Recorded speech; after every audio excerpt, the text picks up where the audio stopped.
dengan penetapan ini kemudian kalau ada orang yang tidak setuju, maka dia boleh mengajukan ke Mahkamah Konstitusi.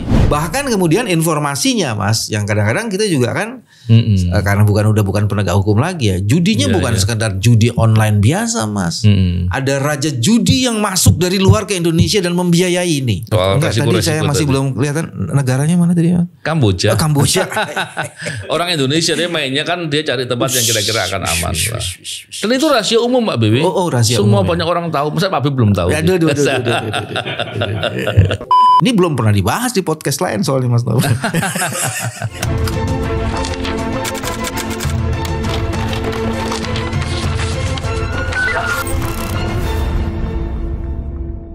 Bismillahirrahmanirrahim. Assalamualaikum warahmatullahi wabarakatuh. Salam integritas. Alhamdulillah kembali berbincang di podcast ini. Kali ini kita membicarakan terkait dengan masalah demokrasi dan kepemiluan. Karena ada kaitan sama korupsi biasanya. Dan untuk membicarakan itu kita bicara dengan ahlinya nih, yaitu Pak Bambang Wijayanto. Apa kabar Pak BW? Baik, Mas. Aduh, senang nih Pak BW kita bisa berbincang lagi untuk membahas terkait dengan hal yang sangat penting. Ini kan KPU sebentar lagi akan membacakan atau mengumumkan hasil dari rekapitulasi suara. Kira-kira dengan melihat penolakan banyak pihak, protes yang disampaikan dan kritik-kritik yang disampaikan oleh akademisi dan banyak lagi yang lain. Dan ini sangat luas loh Pak B. Karena kayaknya jarang ya yang sampai pembahasan soal permasalahan ini begitu luas dan menyeluruh nih. Kali ini bersatu orang membicarakan soal demokrasi untuk penyelamatan demokrasi di Indonesia. Kira-kira ke depan apa nih Pak B yang akan terjadi dan dilakukan? Yang dilakukan oleh KPU itu kan adalah rekapitulasi untuk menetapkan perolehan hasil suara atau suara hasil pemilu secara nasional. Di suara hasil pemilu secara nasional. Nah, dengan penetapan ini kemudian kalau ada orang yang tidak setuju, maka dia boleh mengajukan ke Mahkamah Konstitusi. Makanya di Mahkamah Konstitusi juga judulnya PHPU. Iya. PHPU itu adalah perselisihan hasil pemilihan umum. Tapi kemudian didefinisikan secara sempit apa yang disebut PHPU itu adalah perselisihan antara pasangan calon dengan KPU mengenai penetapan perolehan hasil pemilu, suara hasil pemilu. Ini cuma suaranya doang. Iya. Asumsinya bahwa selama proses itu tidak ada kecurangan. Begitu. Terus kalau ada kecurangan siapa yang ngurus tuh? Di dalam sistem itu dibangun sebuah mekanisme. Iya. Kalau itu kecurangan atau tindakan-tindakan pelanggaran itu terjadi selama tahapan pemilu, itu pekerjaannya Bawaslu. Maka harus diselesaikan di level Bawaslu. Ya kalau Bawaslu dilaporin nggak respon-respon, seandainya nih Pak Bewi. Nah, sistem hukum kita tidak mempunyai mekanisme mempersoalkan itu. Tapi kalau itu bisa dikualifikasi sebagai pelanggaran etik, masuknya ke DKPP. DKPP pelanggaran etiknya, substansi nggak diperiksanya.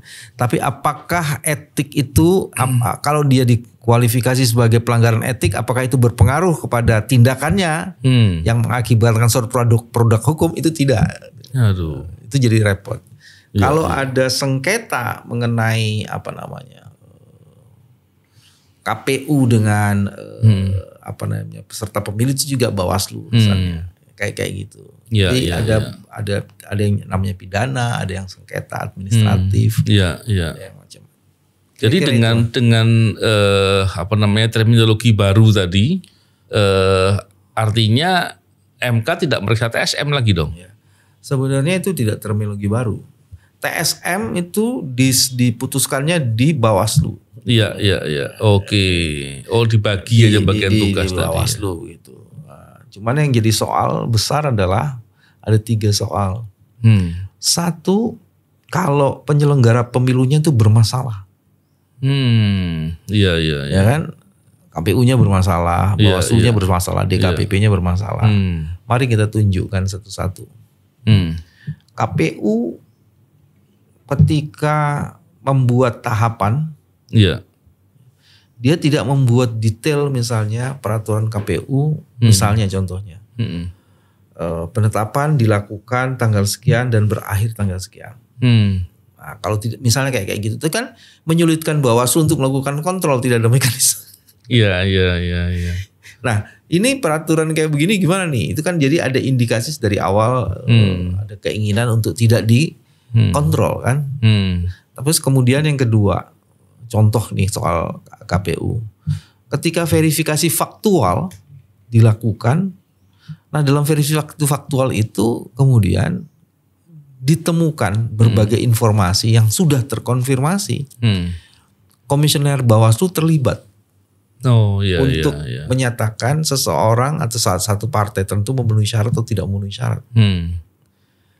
Dalam konteks seperti itu, Mas, justru masyarakat sipil yang menemukan informasi itu, fakta itu, Bawaslu nggak menemukan itu. Terus kemudian dibawa kan ke DKPP. DKPP dinyatakan ya bersalah, misalnya. Kemudian dianggap ada pelanggaran etik, terus pelanggaran etik itu tidak berdampak pada orang itu dinyatakan memenuhi syarat atau tidak memenuhi syarat. Nah, artinya udah salah tetap salah terus gitu. Dan dari titik itu sebenarnya kami mengharapkan Mahkamah Konstitusi itu memberi ruang yang leluasa terhadap berbagai indikasi pelanggaran konstitusional terhadap azas pemilu dan prinsip penyelenggaraan pemilu. Harusnya dibuka. Apalagi kalau diketahui ada masalah di tingkat level KPU atau penyelenggara pemilu secara umum. Nah, itu mesti dilakukan. Apalagi misalnya contohnya, dari awal tuh orang masyarakat sudah berteriak-teriak. Ketua penyeleksi komisioner KPU itu adalah salah satu deputy dari KSP. Sehingga kemudian orang bertanya, oh iya penentuan komposisi ini ada cawe-cawe gitu. Apalagi kemudian juga ditemukan informasi ketika komposisi komisioner itu disahkan oleh DPR, satu hari atau beberapa hari sebelumnya itu sudah muncul informasi mengenai itu. Tapi informasinya itu yang lebih gila lagi, Mas Novel, sudah ada orang ini representasi dari kelompok ini, orang ini dari partai ini, dari partai ini. Maksudnya kayak gitu. Jadi orang kemudian terasosiasi, ini komisionernya saja sudah terasosiasi dengan kepentingan tertentu. Misalnya ketua KPU itu yang informasi yang beredar gitu ya. Informasi yang beredar itu dia representasi dari Gerindra. Jadi udah ada gitu-gitu. Yang komisioner yang lainnya juga gitu. Ada yang. Nah sekarang. Pantas ketika pelanggaran diperingati berkali-kali peringatan terakhir Pak Bebe. Iya peringatan terakhir sampai 3 kali. Nah itu yang lain lagi tuh Mas. DKPP membuat satu kualifikasi yang namanya peringatan terakhir tuh. Nanti peringatan terakhir itu orang itu dicopot itu kalau dia melakukan bukan pelanggaran etik berkali-kali, tapi pelanggaran etik pada pasal yang sama gitu, pada ini yang sama, isu yang sama gitu. Jadi kalau isunya beda lagi gitu.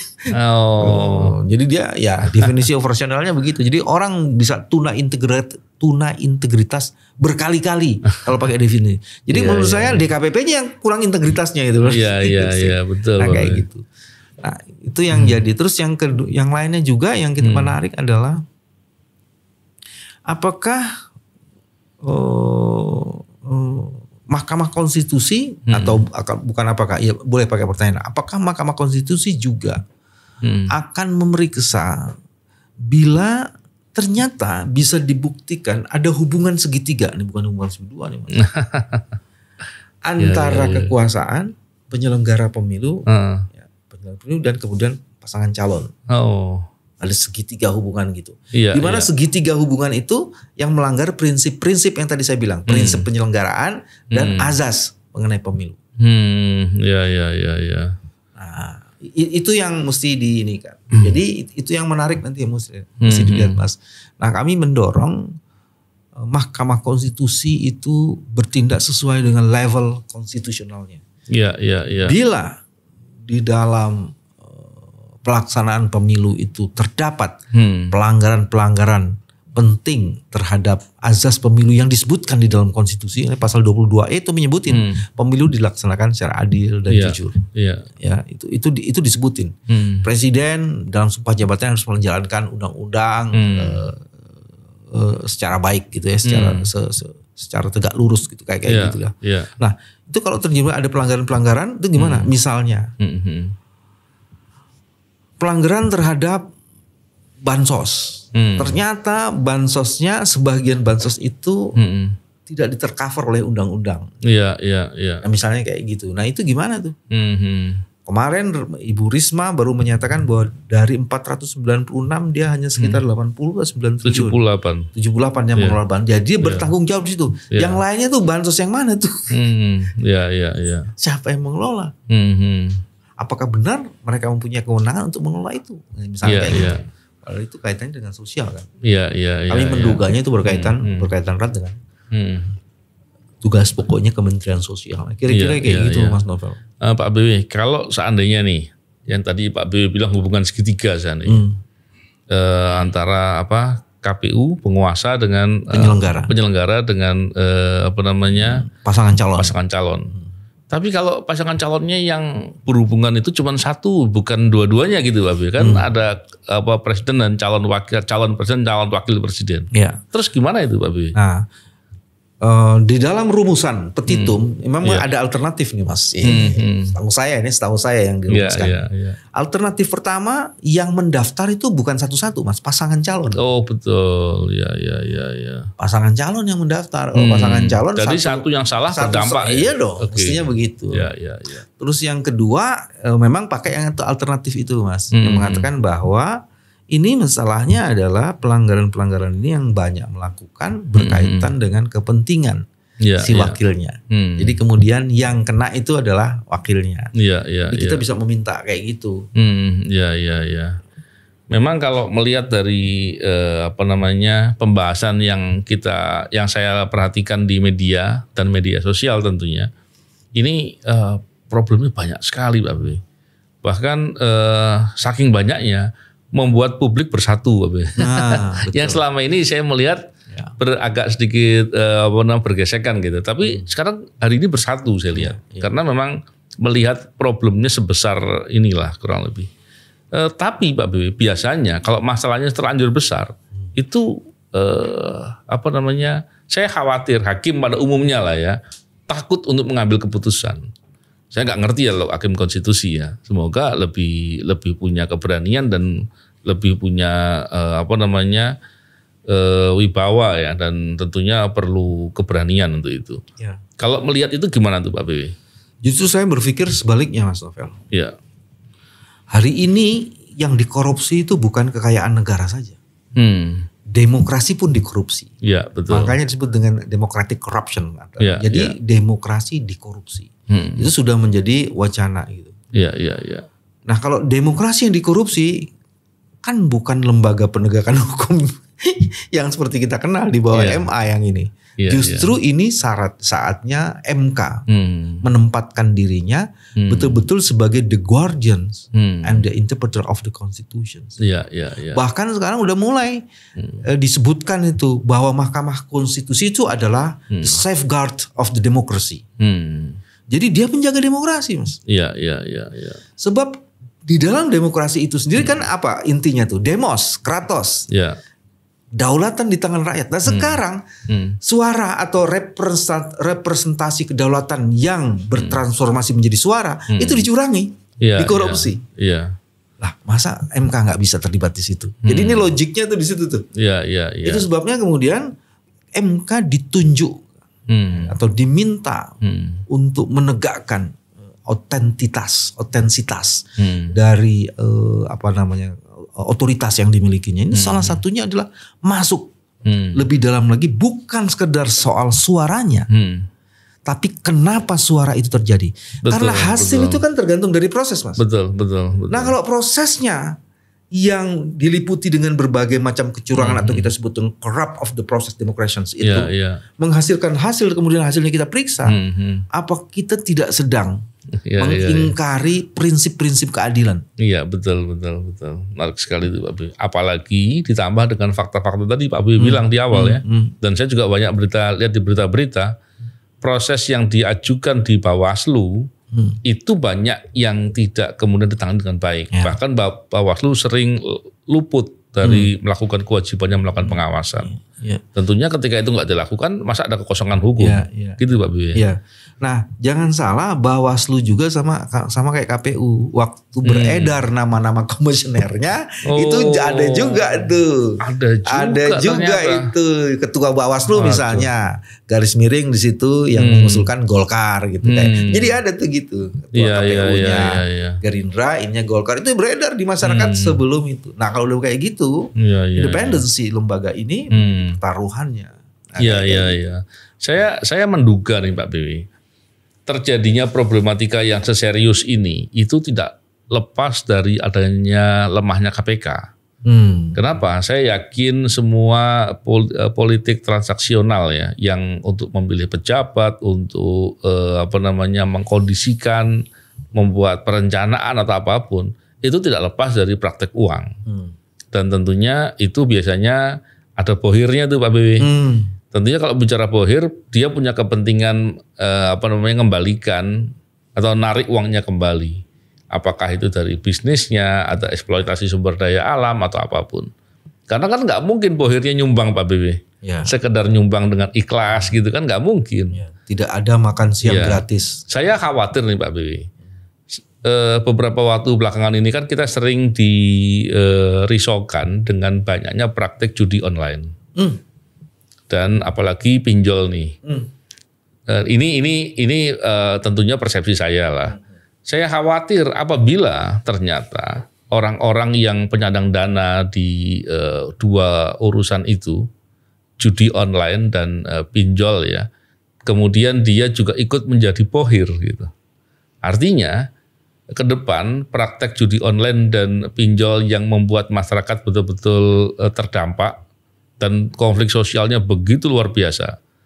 Belum lagi banyak bunuh diri sekeluarga dan segala macam. Itu nggak akan mungkin bisa dibereskan itu Pak BW. Paling nggak akan sangat sulit untuk dibereskan. Gimana Pak BW menggambarkan itu dari perspektif korupsi? Sebelum jawab saya tanya dulu sama Mas Novel. Ya. Ini pertanyaan atau pernyataan Mas Novel? Saya kalau pernyataan sebagian barangkali ya. Jangan-jangan Mas Novel sudah punya informasi. Iya dong, kan saya baca media Pak BW. Iya, bahwa judi masuk di dalam. Iya. Bahkan kemudian informasinya Mas, yang kadang-kadang kita juga kan karena bukan penegak hukum lagi ya, judinya bukan sekedar judi online biasa Mas. Ada raja judi yang masuk dari luar ke Indonesia dan membiayai ini. Ya kan kemarin kita pernah bahas di Kamboja tempatnya Pak BW. Dan itu mereka betul-betul sangat besar Pak BW. Omsetnya gila-gilaan Pak BW. Ini belum pernah dibahas di podcast lain soalnya Mas Novel. Ini dahsyat. Jadi ada raja judi diduga keras kayak gitu kan dari tempat lain melakukan investasi dalam tanda petik. Iya, saya khawatir dan itu sangat mungkin lah. Yes. Tadi, gimana Pak B menggambarkan soal resiko-resiko tadi? Saya masih belum kelihatan negaranya mana tadi ya? Kamboja. Kamboja. Orang Indonesia dia mainnya kan dia cari tempat yang kira-kira akan aman lah. Dan itu rahasia umum Pak B. Rahasia semua umum. Banyak orang tahu. Masa Pak B belum tahu? Ya ini sebenarnya yang dikemukakan Mas Novel tuh setengahnya sudah terkonfirmasi. Iya. Karena PPATK sudah mengatakan beberapa kali. Betul. Saya kok lupa jadinya itu.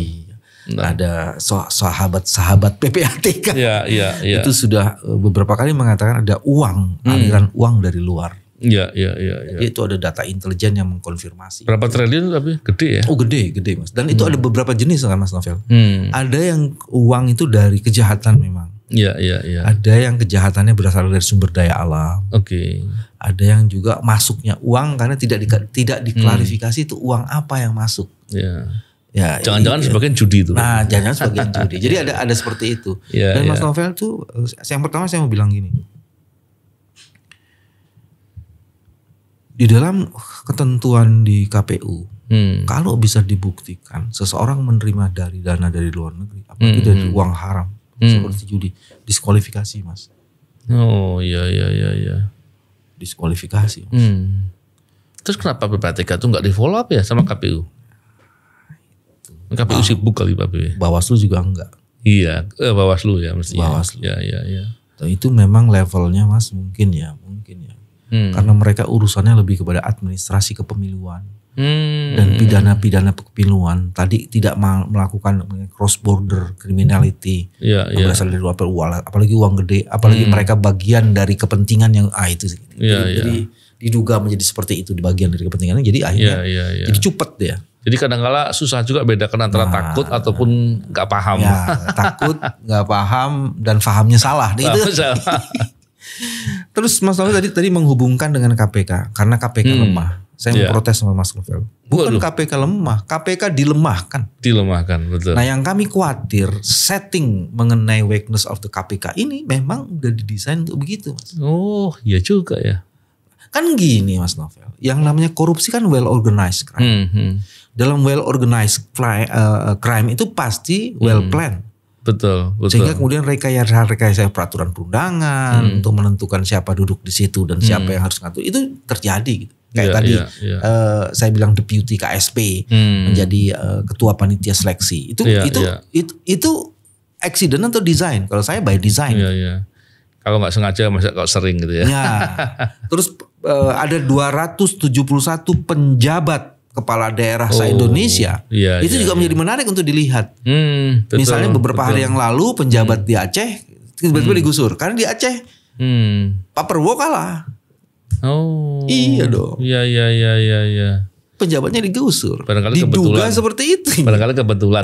Iya, barangkali kebetulan. Cuman diduga seperti. Terus kemudian kan pertanyaannya, ngapain lagi lu sebentar lagi terus mesti di ini lagi gitu kan? Iya. Kalau kemudian prosesnya dia bisa dalam konteks pelaksanaan pemilu di Aceh misalnya gini, tidak pernah ada informasi di Aceh pemilu rusuh. Yang ada di Aceh pasangan 02 kalah gitu. Iya. Kan terus kemudian kita bisa buru-buru menduga kan, kekalahannya itu apakah menyebabkan orang yang dipecat kan begitu, asosiasinya kan seperti itu. Iya. Nah, itu yang menjadi menarik. Jadi yang bagian yang pertama itu kalau benar judi masuk di situ Mas, ini bukan sekedar kecurangan Mas. Jadi judi udah masuk dalam proses demokrasi. Ini bukan lagi democratic corruption, ada corruption within the democratic process. Ini uang yang dipakai itu dasarnya judi. Dan kalau judi udah masuk kan ada 3 soal masuk. Mas artinya kalau judi uang judi itu masuk, itu kan seluruh proses itu menjadi pertaruhan. Iya. Dan orang yang terpilih di sini dia berasal dari judi, kalau betul orang seperti itu, maka kemudian itu lebih ngeri lagi. Bukan hanya dia curangnya itu pakai uang haram. Itu Mas, jadi dua kali ini kan, bukan sekedar dia melakukan kecurangan. Bukan kan biasanya memang selalu gitu, uang haram dipakai untuk curang. Biasanya begitu, jadi itu double itunya. Iya. Tapi yang jadi soal gini lagi gini Mas. Iya.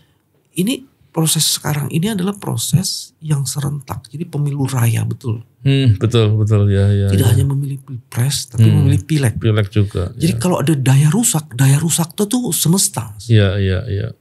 Bukan hanya kepala pemerintahannya rusak, tapi kemudian orang-orang yang ada di dalam sistem parlemen juga sebagiannya bisa mengalami kerusakan.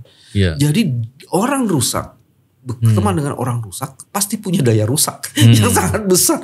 Jadi sebenarnya ada proses yang luar biasa gedenya gitu. Walaupun di sebagiannya ada yang mesti kita apresiasi Mas Novel.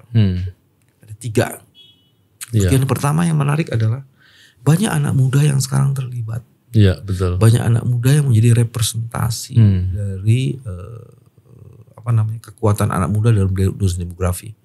Tapi anak muda ini yang sebagian terlibat bukan karena eyangnya, bapaknya atau pamannya menjadi penguasa. Jadi anak muda yang terlibat tuh sebagian besarnya gitu. Iya. Ada sih partai yang anak muda tiba-tiba itu yang beda. Saya tidak masukin anak muda dan kelompok itu. Tapi saya masukkan banyak anak muda terlibat. Misalnya saya kasih contoh yang Mas Anies poin pertama. Ubah bareng. Yang menjadi bagian dari anak-anak muda yang mendesain konsep Desak Anies, Ya, yang ya, kemudian itu juga diikuti oleh Mas Ganjar dan Pak Mahfud. Ya. Tabrak Prof sama Mas Ganjar apa saya lupa ini. Itu karena anak muda banyak di situ, Mas. Iya. Jadi saya ingin mengatakan anak muda itu menjadi sesuatu yang bangga. Menarik sekali Pak Abe. Ya. Jadi artinya harapan ini semakin bagus ya mestinya. Mestinya Walaupun kita itu. harapan bagus di tengah kondisi yang tidak bagus baik-baik saja gitu. Terus ya. yang kedua, Mas, yang juga menarik. Dibandingkan 2019 cenderung polarisasi. Oh, oke. Itu lebih soft. Iya, Atau iya. Ada, cuman tidak menjadi sesuatu. Iya. Nah, itu menjadi menarik. Sekarang polarisasinya justru terjadi. Ini ternyata penguasa yang seharusnya selesai ikut cawe-cawe. Makanya tadi kalau pertanyaan Mas Novel itu, kenapa sekarang orang mempersoalkan itu? Karena dianggap itu, Mas. Iya. Orang yang seharusnya sudah selesai. Iya. Tapi kemudian cawe-cawe. Nah, ternyata kalau dilihat-lihat itu sumbernya korupsi. Karena the parent of corruption itu conflict of interest, Mas. Betul. Nah, ini kelihatan nih, Indonesia menjadi contoh terbaik parent of the corruption dalam proses demokratisasi. Iya. Di mana orang tua terlibat untuk mendorong anaknya dan memuluskan anaknya untuk menjadi sesuatu dan bahkan keluarga. Iya. Jadi lagi-lagi di dalam parent corruption itu kan ada nepotisme dan kolusifnya di situ. Iya. Nah, itu terbukti tuh di situ tuh. Terkonfirmasi lah paling tidak. Iya. Kita juga tentunya khawatir ya Pak Abe ya, kalau segala proses permasalahan tadi atau persoalan tadi tidak dibereskan dengan benar, terutama Mahkamah Konstitusi, kemudian terkesan seperti dibiarkan, maka kita tentunya paling nggak bisa mengira bahwa ke depan praktek korupsi akan semakin besar, merajalela. Ya. Nah, itu sebabnya kalau menurut saya ini keren nih Mas Novel diskusi dengan kasus ini. Paling tidak kita memberikan harapan. Kita masih memelihara harapan. Iya. Mahkamah Konstitusi akan menggunakan kewenangannya beyond the law. Iya. Beyondnya apa? Untuk keadilan. Betul. Karena apa? Dia ini kalau proses demokratisasi tidak bisa dikendalikan. Tidak bisa dipelihara momentumnya, maka yang akan kena nanti Mahkamah Konstitusi juga, Mas. Betul. Dan sebagiannya sudah terjadi kan, Mas. Iya. Tiba-tiba ada hakim Mahkamah Konstitusi dicopot di tengah jalan. Iya, betul. Itu sudah terjadi. Apakah sekarang Mahkamah Konstitusi akan membiarkan kerusakan ini tambah luas? Karena pada gilirannya nanti akan menghancurkan dia juga. Iya, apalagi fakta-faktanya udah banyak sekali ya, evidennya Pak Abe. Faktanya udah segudang itu, Mas. Dan menarik sekali Pak Abe. Semoga ke depan kita melihat harapan kebaikan itu menjadi jauh lebih besar. Mas, saya ada dua lagi, boleh nggak Mas? Ya, boleh Pak Abe. Satu, keterlibatan perguruan tinggi dengan membuat pernyataan-pernyataan yang lugas dan tegas. Itu menjadi menarik. Mudah-mudahan mereka juga bisa mengawal Mahkamah Konstitusi. Iya. Di tengah selama ini mereka ditekan ya. Yes, tekanan terus terjadi, tapi kemudian sekarang suara dari orang-orang yang menjaga integritasnya dan mencerdaskan bangsa itu turun. Mudah-mudahan ini bagian dari proses mencerdaskan spiritualitas dan mencerdaskan kehidupan berdemokrasi kita. Ini yang menarik ini. Terus yang kedua, banyak juga informal leaders yang turun, Mas. 3 hari atau beberapa hari ini itu mereka turun. Yang turun itu adalah bukan lagi aktivis, Mas. Tapi mereka tetap menjadi aktivisme, memelihara aktivismenya di dunia pemikiran dan harapan. Orang turun. Kok bisa disebut itu? Ada sebagian mereka bahkan kalangan dari mantan-mantan militer, mantan-mantan polisi, selain juga mantan-mantan ketua organisasi. Itu rasa memiliki negeri ini lah Bapak ya. Jadi semua itu ditunjukkan mereka tidak ingin negeri ini dipecundangi oleh orang-orang yang memang tidak pernah menginginkan negeri ini menjadi negeri yang dahsyat. Ya, luar biasa Pak Bibi. Semoga terjadi kebaikan untuk kita semua Pak Bibi. Dan terima kasih Pak Bibi. Tentunya kita masih melihat di beberapa waktu yang ke depan. Semoga kebaikan-kebaikan betul-betul ditegakkan dan keadilan juga bisa melindungi negeri ini dari segala hal keburukan yang akan terjadi. Terima kasih Pak Bibi. Salam integritas. Assalamualaikum warahmatullahi wabarakatuh.